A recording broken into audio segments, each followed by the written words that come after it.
చాలా ముఖ్యమైన విషయాలు తెలవాలి కాబట్టి ఈ రాష్ట్రంలో వ్యవస్థలను, ముఖ్యంగా పోలీస్ వ్యవస్థని ఏ విధంగా దుర్వినియోగం చేస్తున్నారో, పాలకపక్షం వారి చెప్పు చేతల్లో పెట్టుకొని పోలీస్ వ్యవస్థ ద్వారా ప్రజాస్వామ్యానికి హాని కలిగిస్తూ న్యాయ ప్రాథమిక సూత్రాలకు కూడా వ్యతిరేకంగా ఈ ప్రభుత్వం పోలీస్ ద్వారా ఏ విధంగా ప్రవర్తింపజేస్తుందో చాలా దురదృష్టకరమైనటువంటి పరిస్థితి.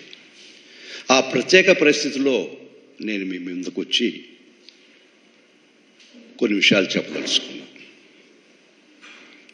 ఈరోజు నిన్న 11/7/2024 సాయంత్రం మేబీ అరౌండ్ 7 o'clock మాజీ ముఖ్యమంత్రి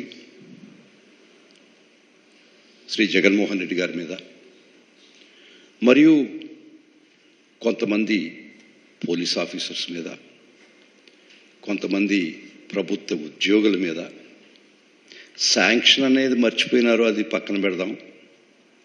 ఒక ఎఫ్ఐఆర్ క్రైమ్ నంబర్ 187/2024 రిజిస్టర్ కావడం జరిగింది. అఫెన్సెస్ ఏంటంటే మరీ దుర్మార్గం. 307 is the highest offense that is there. 307. దీనికి ప్రాథమికంగా బీజాలు ఎప్పుడు పడ్డాయంటే 14 2021 మే 14, 2021. It's very important, note the date. అప్పుడు రఘురామకృష్ణరాజుని ఎఫ్ఐఆర్, ఆయన మీద ఒక కేసు రిజిస్టర్ చేయబడి ఉండింది.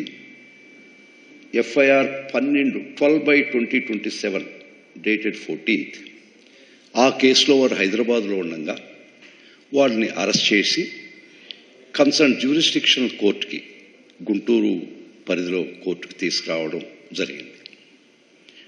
ఆ నేపథ్యంలో వారిని 14వ తేదీ మే అరెస్ట్ చేసి సాయంత్రం 5 గంటలకి కోర్టు వారి దగ్గర తీసుకొచ్చి సెక్షన్ 167 ప్రకారం ఎప్పుడైతే when the investigation cannot be completed within 24 hours అప్పుడు మాత్రం మ్యాజిస్ట్రేట్ దగ్గర 57 అనేది సిఆర్పిసిలో చెప్తుంది. 24 గంటలు మాత్రమే, 24 గంటల వరకు ఒక అరెస్ట్ చేసిన ముద్దాయిని పోలీస్ కస్టడీలో పెట్టుకోవచ్చు. అప్పటికీ కూడా ఇన్వెస్టిగేషన్ కాకపోతే మ్యాజిస్ట్రేట్ దగ్గర ప్రొడ్యూస్ చేయాలని సెక్షన్ 57 చెప్తుంది. సో ఆ విధంగానే ఆయన సాయంత్రం 5 గంటలకు అరెస్ట్ చేశారు, ఇన్వెస్టిగేట్ చేశారు. 15వ తేదీ సాయంత్రం 5 గంటలకి వారిని concern magistrate 6th additional judicial magistrate of first class Guntur అక్కడ ప్రొడ్యూస్ చేయడం జరిగింది. కాబట్టి చట్ట ప్రకారం 5 గంటలకి 14వ తేదీ అరెస్ట్ చేశారు. 15వ తేదీ లెక్క ప్రకారం 57 సిఆర్పిసి ప్రకారం 167 చెప్పినటువంటి విధానం ప్రకారం 5 గంటలకు ప్రొడ్యూస్ చేయడం, 24 గంటల్లో ప్రొడ్యూస్ చేయడం జరిగింది. ఏ విధమైనటువంటి చట్టంలో తప్పిదం జరగలే. కానీ ఆ విషయంలో వారు on the intervening knight of 14/15 ఆ రోజు కస్టడీలో